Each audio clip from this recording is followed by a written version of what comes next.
अध्ययन विधि नागराज जी ने विकसित की है और अक्षरशः जो कुछ उन्होंने बोला है उसका ही पालन किया जाता है एमसीवीके में, चाहे वो कितना ही कठिन लगे आज, है ना, चाहे आपको कितना ही सरल लगे, उससे हमको चिंता नहीं है, क्योंकि हम उस काम को गंभीरता से करते हैं। आपको ठीक लग सकता है कि श्रम न करना पड़े, आपको बातें करना अच्छी लग सकती है ज्ञान की, वाह वाह वाह वाह, तो ये आपका प्रॉब्लम है, ये कोई कोई सफलता नहीं है।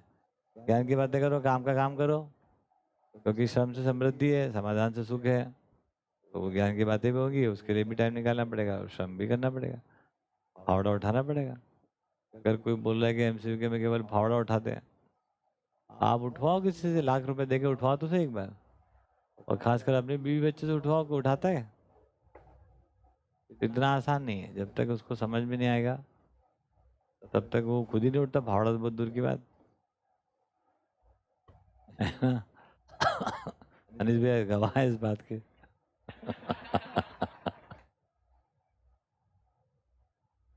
हाँ, तुरंत ही ग्रेविटी काम करता झप से। ये बोलना बहुत आसान है कि एमसीक्यू के फावड़े उठवाए जाते हैं, तो उठवाओ ना एक बार, पता चल जाएगा तुमको। एक आदमी को तो जिम्मेदारी जोड़ के दिखाओ, केवल एक आदमी को। किस बात की जिम्मेदारी? नौकर बनाने की नहीं, किस बात की जिम्मेदारी? व्यापार बनाने की नहीं, समाधान समृद्धि पूर्वक जीने की प्रेरणा देने के साथ एक आदमी तो खड़ा करके दिखाओ, बिना भय के, बिना प्रलोभन के, बिना आश्वासन के।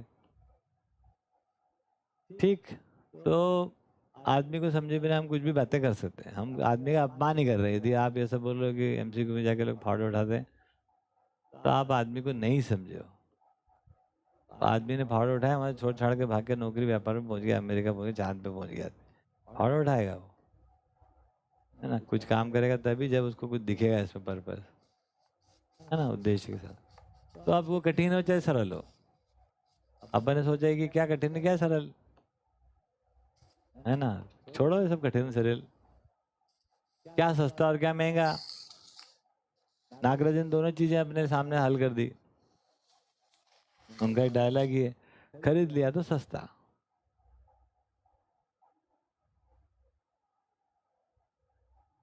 शुरू में समझ में नहीं आता था, जब अपन ने खरीद के देखा, कई बात तो पता चला यार सही बात है, खरीद तो सस्ता और नहीं खरीद पाए तो महंगा।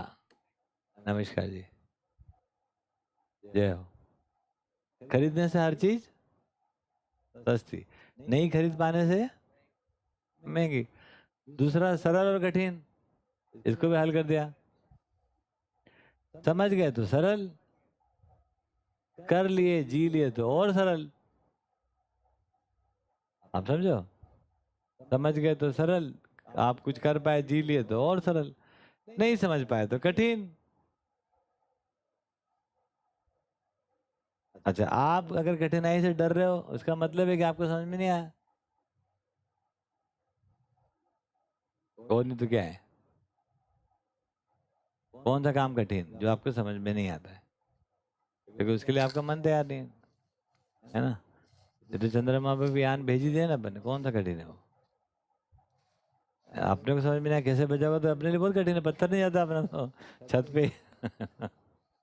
अपन जो पत्थर पे गए 2-3 फ्लोर के ऊपर नहीं जा रहा है, तो हमारे लिए कठिन। तो समझ में आने से सरल, इसलिए सरल कठिन के चक्कर से मुक्त हो जाओ। ये दो बात। तीसरी एक और बड़ी बात, अध्ययन करने के लिए जो अनिवार्य वस्तु है वो ये सही गलत के मापदंड जो प्रीवियसली हमारे बने हुए हैं ना, उससे मुक्ति। भ्रमित मान्यताओं से जो भी सही गलत, और जागृत मानने के बाद भी सही गलत दो कंपार्टमेंट में नहीं है। हर गलती सही होने के लिए है, हर गलती सही का शोध है, हर गलती, है ना, अधूरापन है। ये बातें हम जो बोल रहे हैं, अगर ये बातें हमको ठीक से समझ में आएगी तो इससे कॉम्प्लीमेंट्री।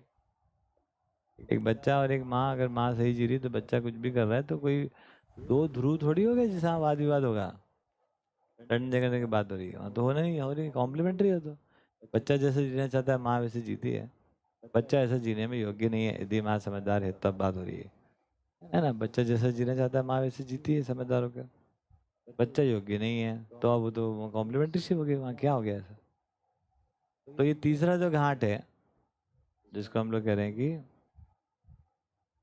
ये तीसरा फ्रेम से अपन मुक्ति को बनाए अपने आप को। जब इन तीनों प्रकार की चीजों को हम बनाते हैं तो उसका नाम है मानव चेतना विकास केंद्र, है ना। वो लोगों को कठिन लग सकता है, इनको जिनके समझ में नहीं आया,